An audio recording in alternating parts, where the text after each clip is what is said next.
the story of Job has been revealed. Welcome back to our channel. Today we're exploring a tale that's a true treasure trove of wisdom and inspiration, the story of Job. Get ready to discover how this man faced incredible adversities while still maintaining his faith and integrity.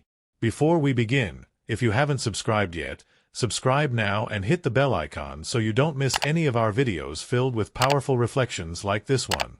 And don't forget to share your thoughts in the comments below. We really want to hear what you have to say about this fascinating story. Let's dive in. Once upon a time, there was a man named Job who lived in a land called Uz. Job was a very good person who always did what was right. He respected God and avoided doing wrong things. Job was very wealthy.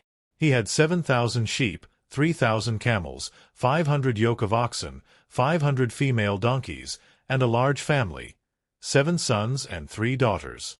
He was the most important and richest person in the entire region. Job's children liked to have parties in their homes and always invited their sisters to eat and drink with them. When the parties ended, Job would wake up early and offer sacrifices to God for each of his children, just to make sure that everything was okay in case they had done something wrong.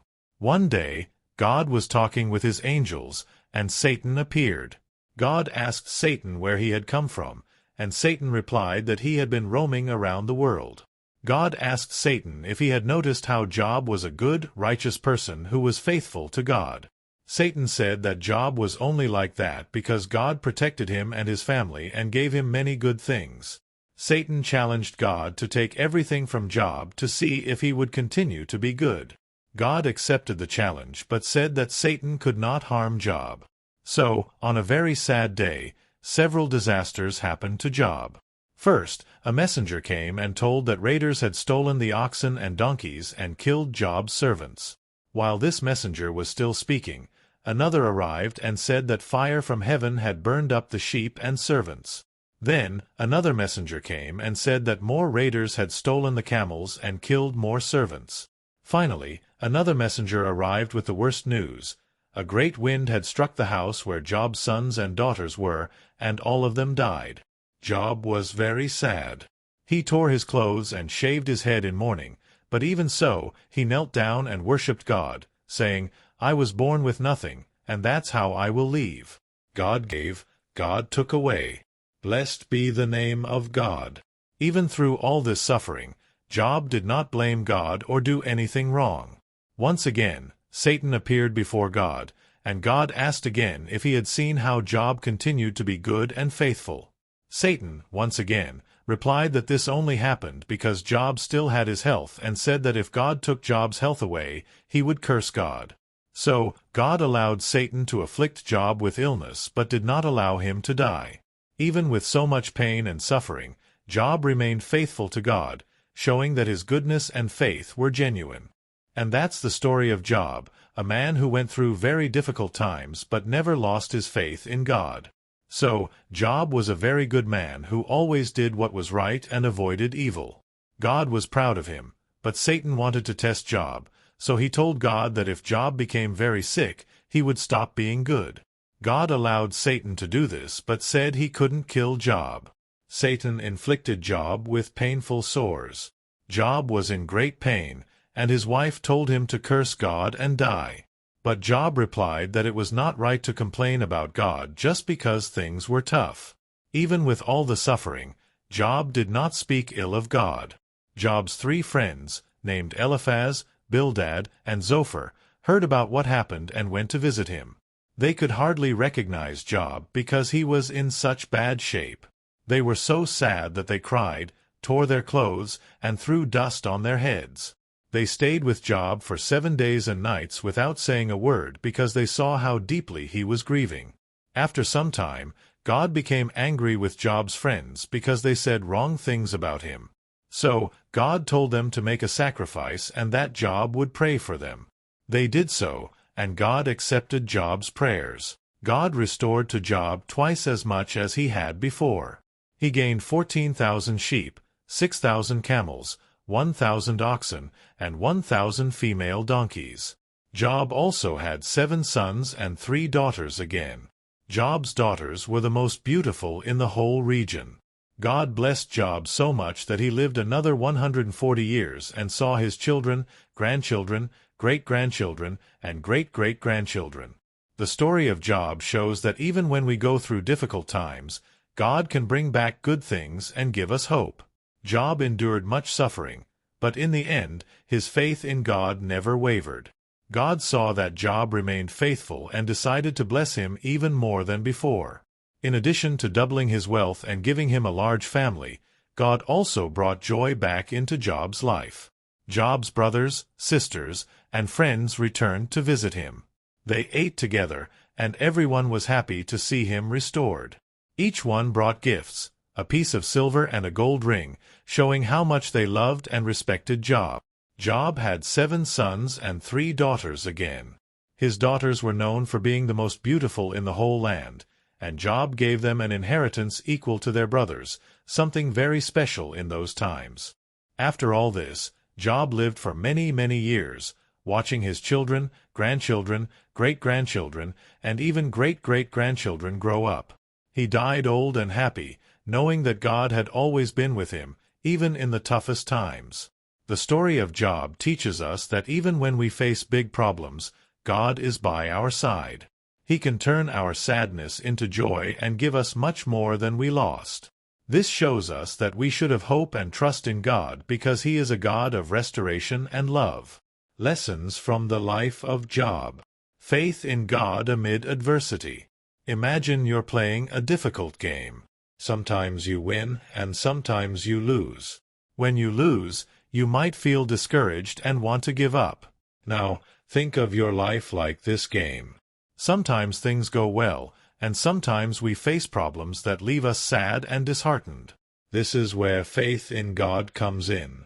Job, a very good and righteous man, went through very tough times. He lost his family, his health, and his wealth. Everything seemed to be going wrong for him. But you know what he did? He kept believing in God. He had faith that God was with him even when everything was falling apart. Why is this important? Because having faith in God amid adversity is like having a light at the end of the tunnel. This faith gives us strength and courage to keep going, even when it seems there's no way out. When we believe that God is by our side, we feel a comfort and peace that help us face any challenge. Think of a rainy day. Everything seems gray and sad. But you know that eventually, the sun will shine again. Having faith in God is like believing that, even on the toughest days, the sun will shine again in your life. God is always with you, taking care of you, even when things are tough. So, when you're going through tough times, remember Job. He showed us that with faith in God, we can overcome anything. No matter how big the problem, faith gives us the strength to persevere and the hope that better days will come. Therefore, having faith in God amid adversity is crucial because it gives us strength, courage, and hope. It's believing that even in the darkest moments, God is with us, guiding us, and taking care of us. The importance of integrity. Imagine you're at school taking a very difficult test. During the test, you notice that you can see the answers from the student next to you. No one will know if you peek and copy, but you know that's not right. So, you decide to take the test on your own, even though it's harder. That's integrity, doing what is right even when no one is watching. Being integrous means being honest and true, sticking to your values, and acting rightly no matter the circumstances. Job, a very good man in the Bible, gave us a great example of integrity.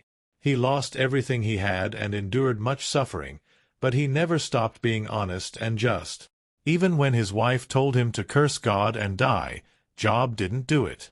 He accepted both the good and the bad, maintaining his faith and honesty.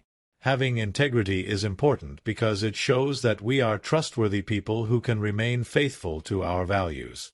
Think of it like building a bridge. If you use poor quality materials, the bridge might look good at first but will collapse over time.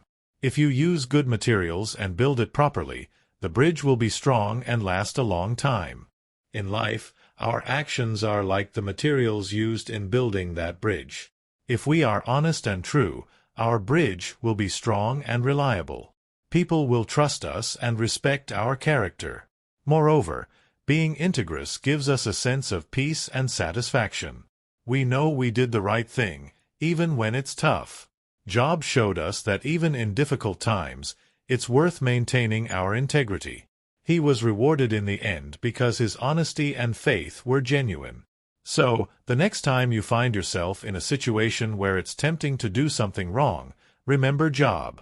Choose integrity. Being honest and true not only makes you feel good about yourself but also earns the respect and trust of those around you. Integrity is like a guiding light that leads our way, even in the darkest situations. Thus, the importance of integrity is that it helps us build a solid and trustworthy life, gives us inner peace, and earns the respect of others. It's doing the right thing, always, because it's the right thing to do. God is a God of restoration. Imagine you're drawing a beautiful landscape with colored pencils. You're almost finished when suddenly, someone spills water on your drawing. You feel devastated because all your hard work has been ruined. But then, a fellow artist friend appears, takes your drawing, and with their amazing skills, turns that mess into an even more beautiful masterpiece than what you originally created. In the story of Job, he lost everything he had, his family, his wealth, and even his health. It was as if his life was the drawing ruined by water. But Job never lost his faith in God. He continued to believe that God was with him, even when everything seemed lost. And you know what happened in the end? God restored everything Job had lost. He gave Job twice as much wealth, a new family, and many happy years of life. God took Job's ruined life and turned it into something even more beautiful than before. The lesson here is that God is a God of restoration. This means that even when we go through tough times, when we lose something important or face big challenges, God can help us recover what was lost and give us even more. Think of a butterfly. At first, it's a caterpillar that one day encloses itself in a cocoon. To the caterpillar, it seems dark and lost. But after a while, it emerges from the cocoon transformed into a beautiful butterfly, ready to fly. God does this in our lives too. He takes our hardships and sorrows and transforms them into something new and wonderful. So, when you feel discouraged or think that all is lost, remember Job and the butterfly. God can restore your life and bring back joy. He can turn difficult situations into great blessings. Having faith in a God of restoration gives us hope and helps us keep going, even in the darkest moments. Therefore, the importance of knowing that God is a God of restoration is that it gives us hope and confidence that, no matter how difficult the situation, God can transform everything and bring back joy and blessings into our lives. And thus we come to the end of this exciting journey through the story of Job. I hope you've been as inspired as I have by its lessons of faith, integrity, and restoration. If you enjoyed the video and want to continue exploring powerful themes like this one, don't forget to subscribe to the channel and hit the bell icon to receive all our updates. And please feel free to share your thoughts in the comments below. We'd love to hear what you think and what other topics you'd like to see here. Thank you so much for watching, and until the next video.